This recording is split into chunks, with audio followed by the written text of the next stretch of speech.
आक्रमक झालेले आहेत। लक्ष्मण हाके यांच्या आंदोलनाला पाठिंबा देण्यासाठी ओबीसी संघटनांनी अंबड शहर बंदची हाक दिली आहे। अंबड बंदला उत्स्फूर्त प्रतिसाद सुद्धा मिळतोय।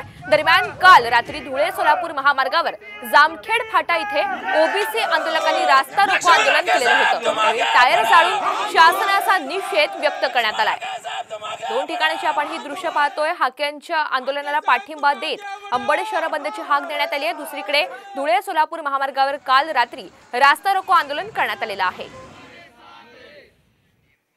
लक्ष्मण हाकेंच्याकडे सरकारचं दुर्लक्ष होत आहे असा आरोप करत अंबडतील विविध ओबीसी संघटनांनी जे ते अंबड शहर बंदची हाक दिलेली आपण जर पाहू शकत असाल तर हे महात्मा फुले मार्केट आहे। अंबड शहरातलं महत्त्वाचे बाजारपेठ आहे आणि या ठिकाणी एकही दुकान उघडलेले गेलेले नाही। त्यामुळे कुठेतरी ओबीसी संघटनाकडनं काल अंबड शहर बंदची हाक देण्यात आलेली आहे। कुठेतरी सरकारकडनं मुद्दामून ओबीसी आंदोलनाची दखल घेतली जात नाही।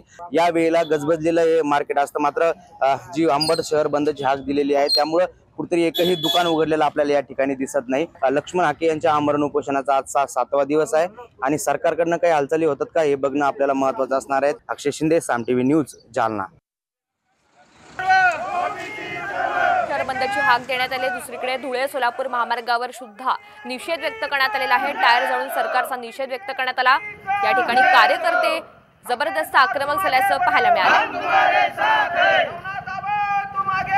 हम तुम्हारे साथ हैं।